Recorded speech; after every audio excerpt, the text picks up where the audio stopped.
ನಮಸ್ಕಾರ ವೀಕ್ಷಕರೇ. ಬಿಡದಿ ಟೌನ್ಶಿಪ್ ವಿವಾದ ಪ್ರಸ್ತುತ ಕರ್ನಾಟಕದಲ್ಲಿ ಹೆಚ್ಚು ಸದ್ದು ಮಾಡುತ್ತಿರುವ ವಿಷಯ. ಈ ವಿಷಯ ಹಲವಾರು ಪ್ರಶ್ನೆಗಳಿಗೆ ಕಾರಣವಾಗಿದೆ. ಹೌದು, ಒಂದೆಡೆ ಬೆಂಗಳೂರಿನ ಭೀಕರ ಟ್ರಾಫಿಕ್ ಜಾಮ್, ಮತ್ತೊಂದೆಡೆ ಬಿಡದಿಯ ಹಸಿರು ತೆಂಗಿನ ತೋಟಗಳ ಮಧ್ಯೆ ರೈತರು ನಡೆಸುತ್ತಿರುವ ಅಪ್ಪಿಕೋ ಚಳವಳಿ. ಹಾಗಾದರೆ ಅಭಿವೃದ್ಧಿ ಹೆಸರಿನಲ್ಲಿ ರೈತರ ಫಲವತ್ತಾದ ಭೂಮಿಯನ್ನು ಕಸಿದುಕೊಳ್ಳಲಾಗುತ್ತಿದೆಯಾ, ಅಥವಾ ಭವಿಷ್ಯದ ಬೆಂಗಳೂರಿನ ಜನಸಂಖ್ಯೆಯ ಒತ್ತಡಕ್ಕೆ ಇಂಥ ಮೆಗಾ ಸಿಟಿ ಏಕೈಕ ಪರಿಹಾರವ? ಬಿಡದಿಯಲ್ಲಿ ಕಳೆದೆರಡು ವರ್ಷಗಳಿಂದ, ಅಂದರೆ 450ಕ್ಕೂ ಹೆಚ್ಚು ದಿನಗಳಿಂದ ನಿರಂತರವಾಗಿ ನಡೆಯುತ್ತಿರುವ ರೈತರ ಹೋರಾಟ ಮತ್ತು ಇತ್ತೀಚಿನ ಅಪ್ಪಿಕೋ ಚಳವಳಿ ಈ ಜ್ವಲಂತ ಪ್ರಶ್ನೆಯನ್ನ ಮತ್ತೆ ಮುನ್ನೆಲೆಗೆ ತಂದಿದೆ. ಬಿಡದಿ ಟೌನ್ಶಿಪ್ ಯೋಜನೆ ಈಗ ಕೇವಲ ಒಂದು ನಗರಾಭಿವೃದ್ಧಿ ಯೋಜನೆಯಾಗಿ ಉಳಿದಿಲ್ಲ. ಇದು ಕಾಂಕ್ರೀಟ್ ಕಾಡಿನ ವಿಸ್ತರಣೆ ಮತ್ತು ತಲೆಮಾರುಗಳ ಕೃಷಿ ಭೂಮಿ ಸಂರಕ್ಷಣೆಯ ನಡುವಿನ ದೊಡ್ಡ ಸಿದ್ಧಾಂತಿಕ ಯುದ್ಧವಾಗಿ ಬದಲಾಗಿದೆ. ಸರ್ಕಾರ ಇದನ್ನ ಗ್ರೇಟರ್ ಬೆಂಗಳೂರು ಇಂಟಿಗ್ರೇಟೆಡ್ ಟೌನ್ಶಿಪ್ ಅಥವಾ ಭಾರತದ ಮೊದಲ AI ಚಾಲಿತ ಸ್ಮಾರ್ಟ್ ಸಿಟಿ ಎಂದು ಕರೆಯುತ್ತದೆ.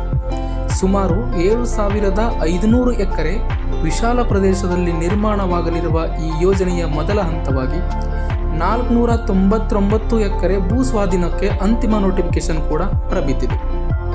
ಬೆಂಗಳೂರು ಜನಸಂಖ್ಯೆ 2031 ವೇಳೆಗೆ ಸುಮಾರು 1.5 ಕೋಟಿಗೆ ಹುಟ್ಟುವ ಮುನ್ಸೂಚನೆ ಇದೆ. ಹಾಗಾಗಿ ನಗರದ ಮೇಲಿನ ಒತ್ತಡ ಮತ್ತು ಸಂಚಾರ ದಟ್ಟಣೆಯನ್ನು ಕಡಿಮೆ ಮಾಡಲು ಅತ್ಯಾಧುನಿಕ ರಸ್ತೆಗಳು, ಉದ್ಯೋಗ ಮತ್ತು ಜಾಗತಿಕ ಮಟ್ಟದ ಮೂಲ ಸೌಕರ್ಯ ಹೊಂದಿದ ಇಂಥ ಸ್ಯಾಟಲೈಟ್ ಟೌನ್ಶಿಪ್ಗಳು ಅನಿವಾರ್ಯ ಎನ್ನುವುದು ಸರ್ಕಾರದ ವಿವಾದ. ಆದರೆ ಕಣ್ಣಿಗೆ ಕಾಣುವ ಈ ಚಂದದ ಚಿತ್ರದ ಹಿಂದೆ ಮಣ್ಣಿನ ಮಕ್ಕಳ ಕಣ್ಣೀರ ಕಥೆ ಇದೆ. ರೈತರು ಮತ್ತು ಪರಿಸರವಾದಿಗಳು ಈ ಯೋಜನೆಯನ್ನು ವಿರೋಧಿಸುತ್ತಿದ್ದಾರೆ. ಯಾಕೆಂದರೆ ಬಿಡದಿ ಸುತ್ತಲಿನ ಭೂಮಿ ಸಾಮಾನ್ಯ ಭೂಮಿಯಲ್ಲ, ಅದು ಅತ್ಯಂತ ಫಲವತ್ತಾದ ಕೃಷಿ ವಲಯ. ಪ್ರತಿ ತಿಂಗಳು ಇಲ್ಲಿ ಸುಮಾರು 6.5 ಲಕ್ಷ ಲೀಟರ್ ಹಾಲು ಉತ್ಪಾದನೆಯಾಗುತ್ತದೆ ಮತ್ತು ಕೋಟ್ಯಾಂತರ ರೂಪಾಯಿ ಮೌಲ್ಯದ ರೇಷ್ಮೆ ಹಾಗೂ ಮಾವಿನ ಬೆಳೆ ಬೆಳೆಯಲಾಗುತ್ತದೆ. ಈ ಯೋಜನೆಯಿಂದಾಗಿ ಸುಮಾರು 7ರಿಂದ 15 ಲಕ್ಷದಷ್ಟು ಹಸಿರು ಮರಗಳು ಧರೆಗೆ ಉರುಳಲಿವೆ ಮತ್ತು ಬೈರಮಂಗಲ ಕೆರೆಯ ಪರಿಸರ ವ್ಯವಸ್ಥೆಗೆ ಧಕ್ಕೆಯಾಗಲಿದೆ ಎಂಬುದು ಸ್ಥಳೀಯರ ಆತಂಕ. ಫಲವತ್ತಾದ ಭೂಮಿಯನ್ನು ಒಮ್ಮೆ ಕಳೆದುಕೊಂಡರೆ ಅದನ್ನು ಸಿಮೆಂಟ್ ಕಾಂಕ್ರೀಟ್ನಿಂದ ಮತ್ತೆ ಸೃಷ್ಟಿಸಲು ಸಾಧ್ಯವಿಲ್ಲ. ಇದು ಇಲ್ಲಿಯ ರೈತರ ಹೋರಾಟ. ಆದರೆ ಪ್ರತಿಭಟನೆ ತೀವ್ರವಾಗುತ್ತಿದ್ದಂತೆ ಸರ್ಕಾರವು ಭೂಮಿ ನೀಡುವ ರೈತರಿಗೆ ಎಕರೆಗೆ 2 ಕೋಟಿಯಿಂದ 2.5 ಕೋಟಿ ರೂಪಾಯಿವರೆಗೆ ಗರಿಷ್ಠ ಪರಿಹಾರ ಅಥವಾ ಅಭಿವೃದ್ಧಿಪಡಿಸಿದ ಭೂಮಿಯಲ್ಲಿ 50% ಪಾಲು ನೀಡುವುದಾಗಿ ಘೋಷಿಸಿದೆ. ಫಲವಂತ ಭೂ ಸ್ವಾಧೀನ ಮಾಡಲ್ಲ ಎಂಬ ಭರವಸೆಯನ್ನೂ ನೀಡಿದೆ.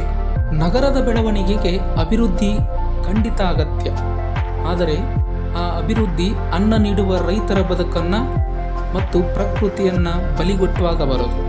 ಏಕೆಂದರೆ ರೈತ ಈ ದೇಶದ ಬೆನ್ನೆಲುಬು. ಬಿಡದಿ ಟೌನ್ಶಿಪ್ ಆಗದಿದ್ದರೆ ಬೆಂಗಳೂರಿನ ಜನ ಬದುಕಬಹುದು, ಅಥವಾ ಬೇರೆ ಯೋಜನೆಯನ್ನು ಬೇರೆ ಸ್ಥಳದಲ್ಲಿ ಟೌನ್ಶಿಪ್ ನಿರ್ಮಿಸಬಹುದು. ಆದರೆ ರೈತನಿಲ್ಲದಿದ್ದರೆ ಬೆಂಗಳೂರು ಅಥವಾ ಈ ಜಗತ್ತು ಕೂಡ ಬದುಕಲು ಸಾಧ್ಯವಿಲ್ಲ ಎಂಬುದನ್ನು ಸರ್ಕಾರ ಮನದಟ್ಟು ಮಾಡಿಕೊಳ್ಳಬೇಕು. ಸರ್ಕಾರ ಯಾವುದೇ ಯೋಜನೆಯನ್ನು ಜಾರಿಗೊಳಿಸುವ ಮುನ್ನ ಸ್ಥಳೀಯರ ಸಂಪೂರ್ಣ ವಿಶ್ವಾಸ ಗಳಿಸಬೇಕು. ಭೂ ಸ್ವಾಧೀನ ಪ್ರಕ್ರಿಯೆ ಸಂಪೂರ್ಣ ಪಾರದರ್ಶಕವಾಗಿರಬೇಕು ಮತ್ತು ರೈತರಿಗೆ ಕೇವಲ ಹಣದ ಪರಿಹಾರವಲ್ಲದೆ ಶಾಶ್ವತ ಪುನರ್ವಸತಿ ಸಿಗಬೇಕು. ಪ್ರಕೃತಿ, ಕೃಷಿ ಮತ್ತು ತಂತ್ರಜ್ಞಾನ ಎರಡೂ ಜೊತೆಯಾಗಿ ಸಾಗುವ ಮಾರ್ಗವೇ ನಿಜವಾದ ಪ್ರಗತಿ.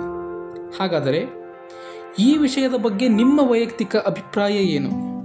ಬೆಂಗಳೂರಿನ ದಟ್ಟಣೆ ನಿಯಂತ್ರಿಸಲು ಬಿಡದಿ ಟೌನ್ಶಿಪ್ ಬೇಕೆ, ಅಥವಾ ರೈತರು ಹಸಿರು ಭೂಮಿಯನ್ನು ಉಳಿಸಿಕೊಳ್ಳಬೇಕೆ? ನಿಮ್ಮ ಅನಿಸಿಕೆಯನ್ನು ತಪ್ಪದೆ ಕಮೆಂಟ್ನಲ್ಲಿ ತಿಳಿಸಿ. ಇಂಥ ವಿಶ್ಲೇಷಣಾತ್ಮಕ ಸುದ್ದಿಗಳಿಗಾಗಿ ನಮ್ಮ ಚಾನಲನ್ನು ಈಗಲೇ ಸಬ್ಸ್ಕ್ರೈಬ್ ಮಾಡಿ. ಧನ್ಯವಾದಗಳು.